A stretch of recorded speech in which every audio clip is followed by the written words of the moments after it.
بچوں کی تربیت کے حوالے سے آج کا ٹاپک سورۃ الماعون۔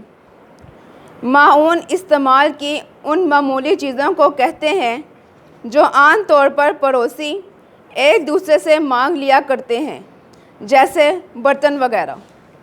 اسی لفظ پر سورت کا نام سورۃ الماعون رکھا گیا ہے۔ اس سورت میں بتایا گیا ہے کہ آخرت کے انکار کی وجہ سے انسان کے کردار میں بہت سی خرابیاں پیدا ہو جاتی ہیں۔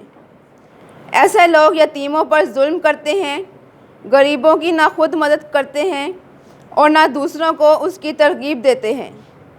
ایسے لوگ اللہ تعالیٰ کی عبادت سے غافل رہتے ہیں۔ اگر کوئی نیکی بھی کرتے ہیں تو لوگوں کو دکھانے کے لیے، جبکہ دکھاوا کرنے سے نیکی ضائع ہو جاتی ہے۔ یہ لوگ اتنے خود غرض ہو جاتے ہیں کہ عام استعمال کی معمولی چیزیں بھی لوگوں کے مانگنے پر نہیں دیتے۔ بہت سے مفسرین نے اس سورت میں آنے والے لفظ ماعون کا معنی زکوٰۃ بھی کیا ہے۔ اس سورت میں ان لوگوں کی مذمت کا بیان ہے جو زکوٰۃ ادا نہیں کرتے۔ سورۃ الماعون کا مرکزی خیال یہ ہے کہ آخرت کا انکار انسان کو نیکیوں سے دور کر دیتا ہے۔ اس سورت کا مطالعہ سے معلوم ہوتا ہے کہ انسان کو زندگی میں ہمیشہ اچھی عادتیں اختیار کرنی چاہیے۔ بری عادتوں کی وجہ سے انسان اللہ تعالیٰ کی نظروں سے گر جاتا ہے اور لوگوں میں بھی اس کی عزت ختم ہو جاتی ہے۔ سورۃ الماعون سے یہ بھی معلوم ہوتا ہے کہ اللہ تعالیٰ صرف اس نیکی کو قبول فرماتا ہے جو اس کی رضا کے لیے کی جائے۔ جو نیکی لوگوں کو دکھانے کے لیے کی جاتی ہے وہ اللہ تعالیٰ کی بارگاہ میں قبول نہیں ہوتی۔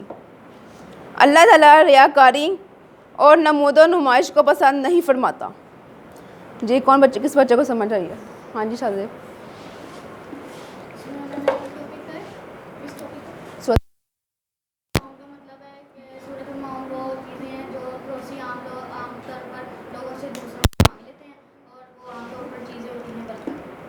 ٹھیک ہے۔ آخرت کو جھٹلانے والے نیکی کس ارادے سے کرتے ہیں؟